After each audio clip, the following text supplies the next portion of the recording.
Vanishing Narcissist and His Hidden World. Hello, I'm H.G. Tudor. As part of educating you about narcissism and psychopathy, I regularly utilize real-life examples as they very much help in driving home the message.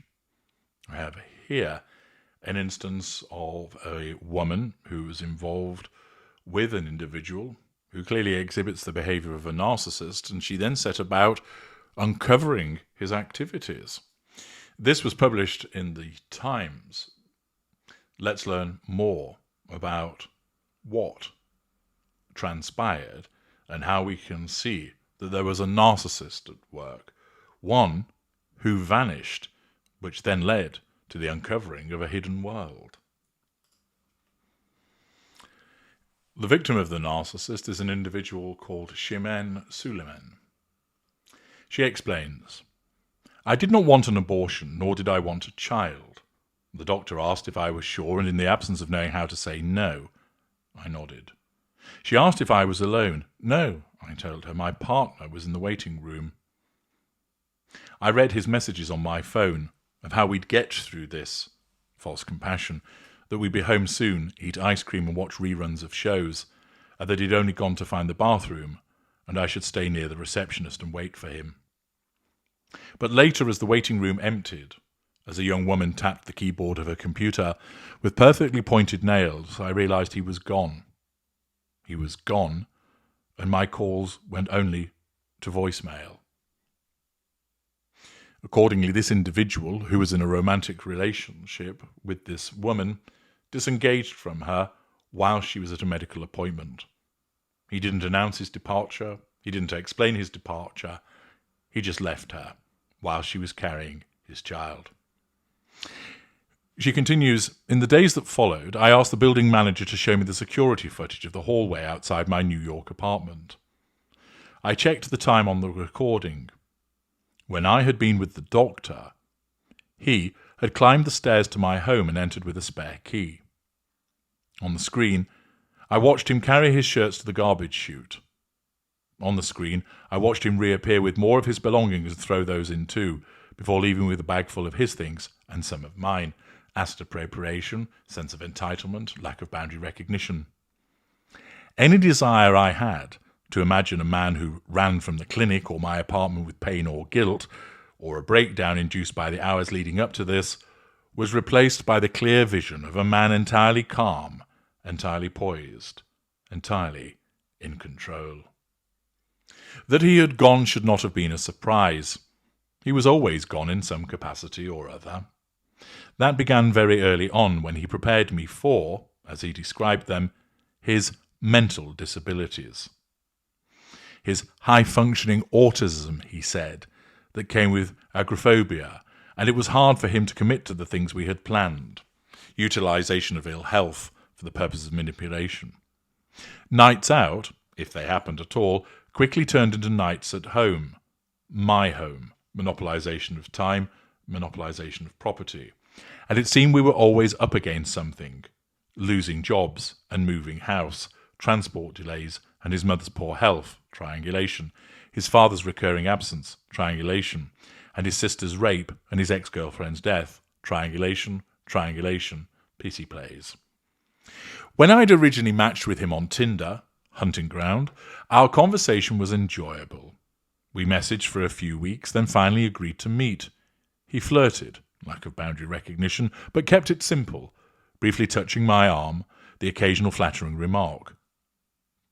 Flattery, form of manipulation. His friends were going to another bar, he said, and did I want to come? Outside, leaning against the dark green tiles, he asked if he could kiss me, and when it was time to leave, with the same graciousness, he asked if he could order my Uber home and pay for it. Bribery. A week later in a bar, we bonded over the particulars of my routines, the quirks and peculiarities we seemed to share so many of, mirroring, as he mirrored what mattered to me. We met again, a comedy night in a basement bar he was performing at. Later that night, someone he knew referred to me as his girl. This was rare for New York, renowned for its pernicious dating scene. But he told me he was monogamous. He didn't sleep around and hadn't been with anyone for a long time. undoubtedly a lie, and furthermore, the veneer. It was up to me to decide if I wanted him. He wasn't possessive and wouldn't push. But he made his presence known. He commented on my Instagram posts, hoovers, left hearts under my pictures, hoovers, put the palm of his hand on the back of mine, physical control, asked to kiss me, scratched the mosquito bite on the top of my knee, told me he hadn't felt like this for years, magical thinking, and asked for nothing else. After he disappeared, I kept doing searches on his name. This, of course, would be a breach of no contact, but it's likely that this individual had no idea what she was dealing with at this point, and therefore, understandably, went down the route of trying to get answers. I was looking for answers. Was he having a mental breakdown? Had he met someone else? I needed something tangible, either to vindicate myself or punish myself further. Note again the common behaviour of the victim, of going down the wrong routes in the pursuit of a truth.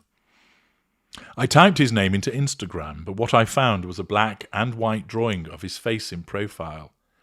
It had been posted 2 months before we'd gone to the clinic. It was accompanied by a hashtag of his full name, and this comment. Unfortunately, the guy in the picture turned out to be a psychopath. It had been posted by a woman called Zoe, a woman who lived in Australia, and shared cheery photographs of herself with friends in sunny outdoor spaces. I must have rewritten my message to Zoe a dozen times. I believed she would think I was crazy. I believed I was crazy. And then she replied, with the kind of goodwill that comes from someone who had expected I would reach out, if not me, then somebody. And then she wrote, "You're actually the second person to reach out to me. The first was a woman called Jessica." The message went on, "She lives in New York." Jessica agreed to meet me. They had connected on Tinder, use of a hunting ground, as we had. She described their first date. It was at a comedy night he was performing at, somewhere he had also taken me. It is common for the narcissist to utilize similar modus operandi with regard to the seduction of individuals. She named his friends who had joined them, men we had both met briefly to begin with, before dates trailed off into nights at home. She had never been to his apartment. His roommates did not want visitors, he told her. Then, for a period, the apartment was riddled with bedbugs and no one was allowed there, not even him. I had also never been to his apartment. His sister was in town for the summer, he had said, and was living in his bedroom while he slept on the sofa. At the end of summer, things had changed for him again. He had lost his place, he told me, and was crashing with friends. For a long time, he kept his things at Jessica's, clothes, toiletries, his protein shakes, a laptop. I listened to her as though I were talking. Similarity of modus operandi. She became pregnant. I became pregnant a few months later. They broke up in December of that same year. He was gone from my life a few weeks after that. I was with him when she was pregnant. Infidelity, balancing intimate sources. She was with him when I was pregnant. Each point landed as a blow. The closer we came to making sense of it, the more senseless it became. Again, this is common, that the more that a victim unearths about the behaviour of the narcissist, the more confusing it becomes, because they don't know that they're dealing with the narcissist, and their emotional thinking makes it difficult for them to accept the logic of the situation they're dealing with. I did not need to imagine the circumstances under which she became pregnant. By now, I asked questions knowing the answers. Had he told you he was autistic? That he'd lost the love of his life in an accident? Did he tell you he'd never been with a woman without using condoms before? And it was important you became his first? Quick fire round, every answer was a yes. And the clinic, I asked, Queens? He took me to the one in Queens. Over the next year, after Jessica and I found each other, more women reached out to Zoe. Many intimate partners, a hallmark of the behaviour of the narcissist. She had edited the caption under the post to read, "Comments on this illustration continuously get taken down. They say things about the person being a psychopath and dangerous to women. I leave it here because it is true. It is not meant to shame, but to alert women that they may be in danger when becoming close to this man. Beneath it, a woman called Samantha commented, I got out of a relationship with him not too long ago. Everything you say is true. Told me his mum was dying of cancer, triangulation, pity play, and stole close to $9,000 from me. Theft, sense of entitlement, lack of emotional empathy. Under that, a reply from someone called Kay. Same thing happened to me. I dated him this past summer. The mum with cancer lie, triangulation, pity play, lie. The taking money and not paying it back, lack of accountability. He also had a girlfriend the entire time we were together, infidelity. Then Olivia, so sorry he did this to you too, took $5,000 from me, theft, sense of entitlement, absence of emotional empathy. Lived with me for a year while he impregnated and stole from other women, infidelity. He's a piece of garbage, and I bet you're wonderful. Be kind to yourself as you work through this. One night, Jessica and I pulled together a list of his friends we had met in those early days, or he had mentioned, comedians, former colleagues, the people he seemed to interact with the most. We tagged them. Look at who your boy is, we wrote. See for yourselves. By the following morning, his friends had commented. Some were horrified. Some publicly expressed that they were. There is a difference. Those friends told other friends. Those comedians told other comedians. In only a few hours, there were hundreds of comments beneath Zoe's post. The women he had hurt arrived in vast numbers. They shared their own stories. Women from all over the world. London, Oslo, Helsinki, Sydney. I doubt that it's a coincidence that his post detonated after the #MeToo movement really blew up and Harvey Weinstein's victims were given a voice.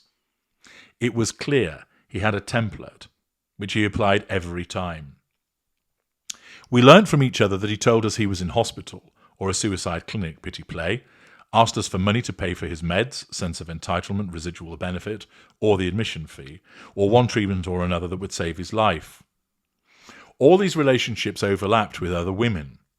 Sense of entitlement, multiple relationships, infidelity.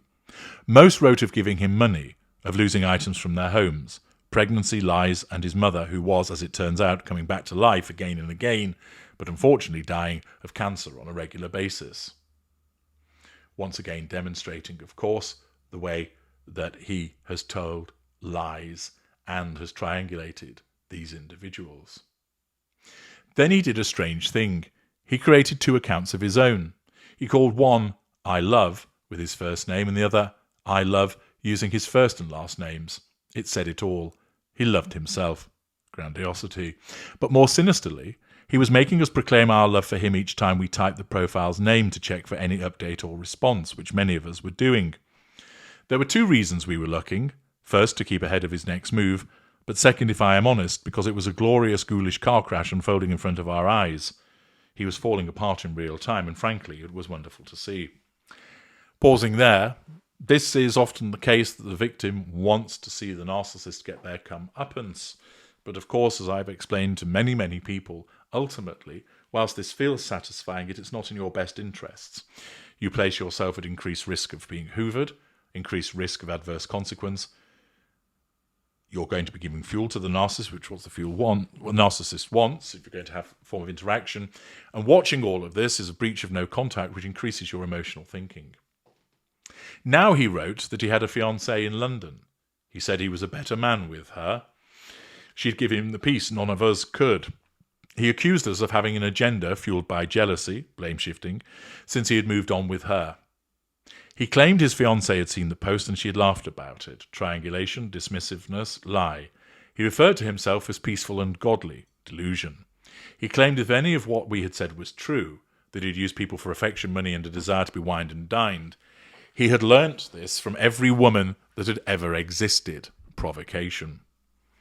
I understand your anger, he wrote publicly to us. I did lie to you, saying I cared about you, liked you, thought you attractive, pretended not to care about your gross bodies, your messed up teeth, lying about loving your personalities, that were as captivating as shoe inserts. Insult, provocation, haughtiness, arrogance, dismissiveness. Yet amongst his ongoing outbursts, the stories of betrayal, the heartbreak, the surreal mayhem of it all, there was jubilation, relief, and elation. We made fun of him openly in the comments, challenge fuel. We mocked his absurdity, challenge fuel. To the individual, what he had done was isolating and bleak, but to the chain locking itself around him, the man was a farce. Indeed he was, but of course he doesn't recognise that he is, and his victims continuing to interact with him are just continuing to heighten their own emotional thinking and are just continuing to fuel him, meaning he wins. The victim continues, have you heard the story about him being raised by his Japanese martial arts instructor? The plot from The Karate Kid, character trait acquisition. What about the aunt who worked as a lawyer when you threatened to sue him? The same aunt that worked for an abortion clinic when you were pregnant. That same aunt who also worked for an airline when he's flying back and forth to Atlanta 18 times a week. Triangulation, delusion. We discussed the items that had gone missing from our homes, comically working out how to reunite each one with its rightful owner. Had anyone got an East Coast hat, a Los Angeles sweatshirt, a leopard print leather belt, some dungarees, a jumpsuit, a video camera? Away from the public comments, we created a group chat where we kept on top of it all. Again, breach of no contact. Seemingly a sensible thing to do, but ultimately not. One woman compiled a list of his contacts on Facebook, another from Twitter. Another turned to the mobile payment app Venmo and collected the names of women publicly documented as having given him money there. We tagged them all so they could see the full extent of his actions. Then we contacted dating sites with every email address we knew he used and reported him. By the end of the first week, he had been banned from 2. What we were learning through our conversations with each other was that there was no evidence of him having had a job for quite some years. Lack of accountability and responsibility. He had offered a different employer's name to each woman throughout our simultaneous time with him. Lie. There appeared to be only 2 organisations in the previous years where he'd actually worked. One fired him for having a bad attitude. The other had him arrested. No one heard what became of a grand larceny charge, criminal activity, sense of entitlement, lack of accountability, although comments about witnessing an arrest on the shop floor appeared from old colleagues who had also by now come to contribute to the post. His comedy shows were dreadful, lazy, with barely any audience, so there was clearly no money to be made there. Women were his purpose, we were his purpose, or rather, people.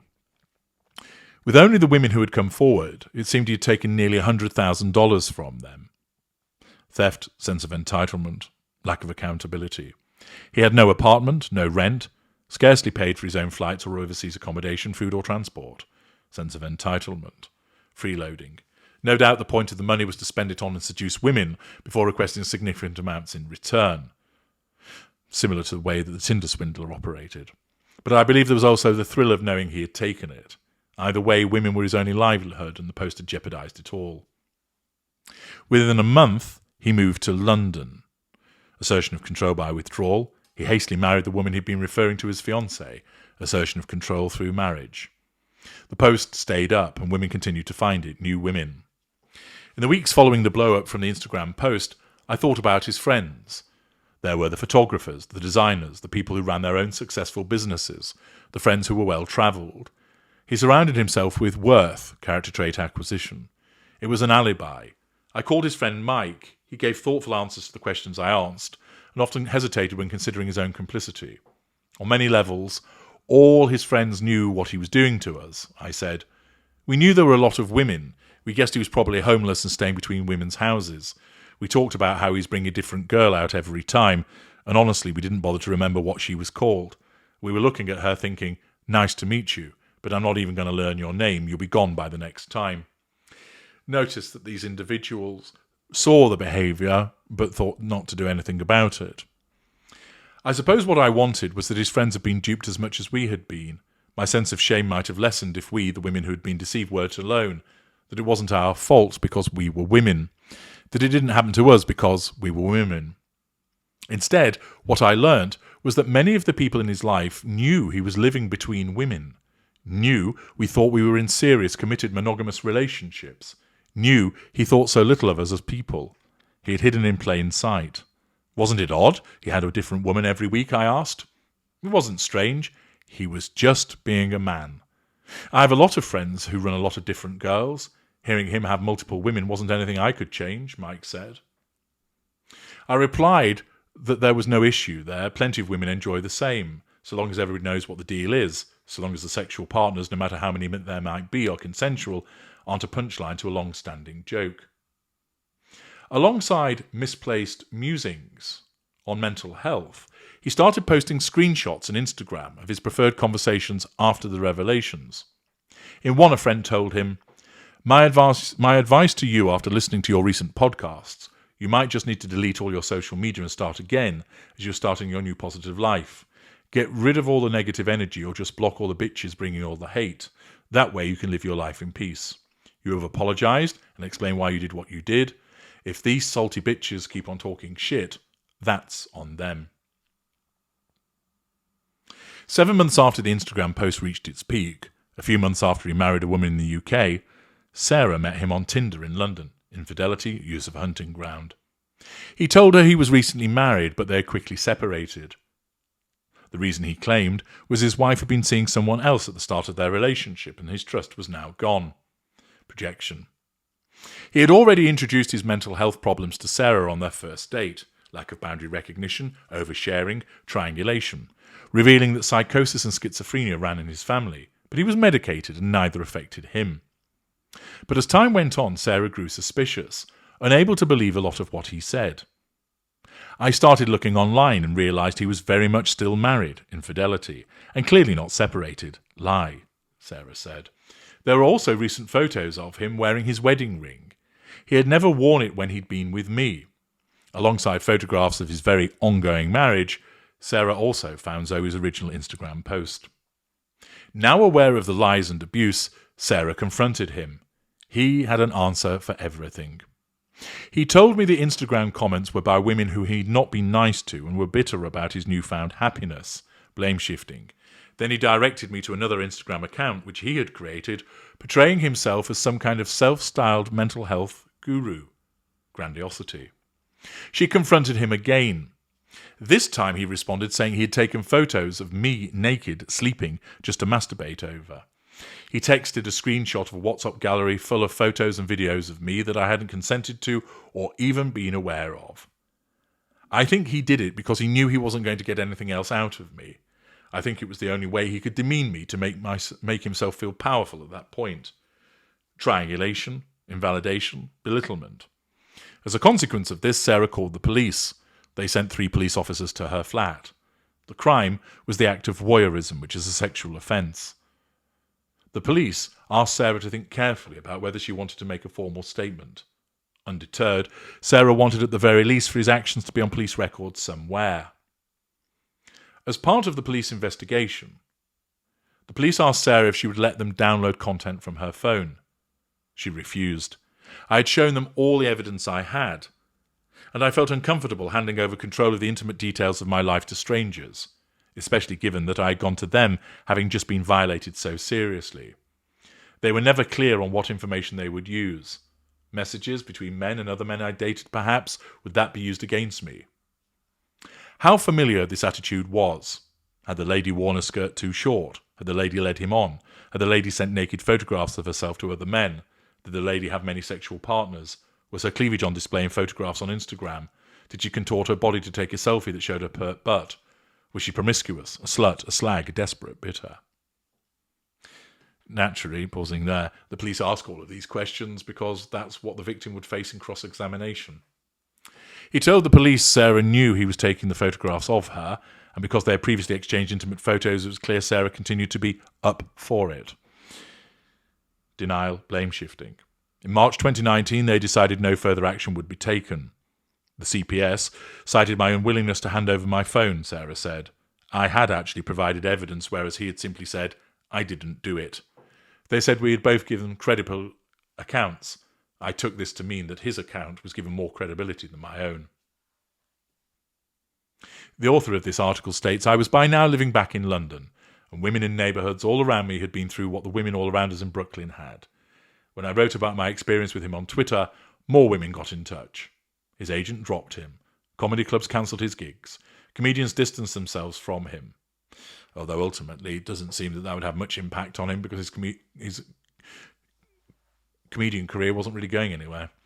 Before it appeared, nobody in the comedy world had taken our stories seriously or cared. But now the people around him took swift action in a way I had not seen before. What struck me was how I had needed to become successful for something to happen.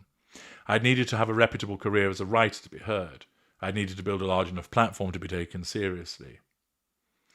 I realised that I hadn't fallen for something or someone so wicked because I was deeply flawed or fucked up, because I was naive, because I was drunk, because I was damaged, because I deserved it. Rather, he had come after me, come after all of us, because we were everything he wished he was, but knew he wasn't. Well, actually, that isn't the accurate outcome. He came after those individuals because he recognised that ultimately he'd be able to control them. Subconsciously, he was aware of this, that they were all excellent providers of fuel, and he was able to access character traits and residual benefits.